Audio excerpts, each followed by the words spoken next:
भविष्य के आधार पर सब आज का निर्णय लेना चाहते हैं। भविष्य में सुख मिले, भविष्य सुरक्षित हो, ऐसे निर्णय आज लेने का प्रयत्न रहता है सबका। आप अपने जीवन को देखिए, क्या आपके अधिकतर निर्णय के पीछे भविष्य का विचार नहीं होता?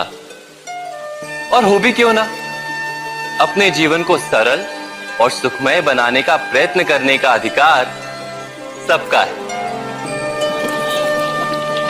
पर भविष्य तो कोई नहीं जानता, केवल कल्पना ही की जा सकती है। तो जीवन के सारे महत्वपूर्ण निर्णय कल्पनाओं के आधार पर ही करते हैं हम। क्या निर्णय करने का कोई तीसरा मार्ग हो सकता है? विचार कीजिए।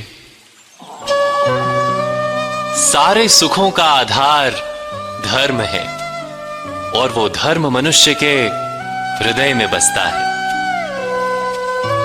तो प्रत्येक निर्णय से पूर्व स्वयं अपने हृदय से ये प्रश्न अवश्य पूछ लेना कि ये निर्णय स्वार्थ से जन्मा है या धर्म से। क्या इतना पर्याप्त नहीं? भविष्य के बदले धर्म का विचार करने से क्या भविष्य अधिक सुखपूर्ण नहीं होगा? स्वयं विचार कीजिए। व्यक्ति को जब उसके अपराध का दंड मिलता है, तब कभी कभी उस न्याय को देखकर मन कचोटता है। प्रश्न उठता है हृदय में कि जब वो अपराध हुआ था तब व्यक्ति भिन्न था। उसके पश्चात उसने इतने पश्चाताप किए, स्वयं में इतना परिवर्तन किया, फिर उसे दंड क्यों मिले? पर जहां आघात होता है वहां प्रत्याघात भी होता है। जैसा कर्म वैसा फल। यदि किसी को प्रेम दोगे तो सुख प्राप्त होगा, यदि किसी की हत्या करोगे तो मृत्यु दंड मिलेगा। जैसा कार्य वैसा ही न्याय। तो फिर प्रायश्चित और पश्चाताप का कोई मूल्य नहीं है? अवश्य है मूल्य। प्रायश्चित और पश्चाताप मनुष्य की आत्मा को बलवान करता है। आने वाले दंड को स्वीकार करने के लिए मनुष्य को तैयार करता है। अर्थात बिना प्रायश्चित के दंड स्वीकार करने का कोई मूल्य है? स्वयं विचार कीजिए।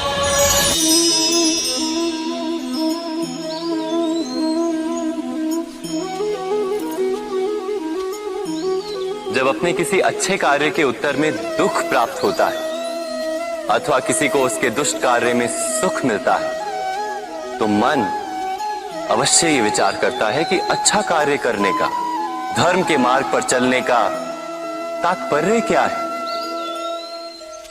पर दुष्ट आत्मा को क्या प्राप्त होता है ये भी देखिए। दुष्टता करने वाला हृदय सदा चंचल रहता है, अकुलाता रहता है। मन में सदा नए नए संघर्ष उत्पन्न होते हैं। अविश्वास उसे जीवन भर दौड़ाता है। क्या ये सुख है? जबकि धर्म पे चलने वाले, अच्छा कार्य करने वाले, सच्चरित्र व्यक्ति का हृदय शांत रहता है। परिस्थितियां उसके जीवन के सुख में बाधा नहीं बनती। समाज में सम्मान और मन में संतोष रहता है सदा।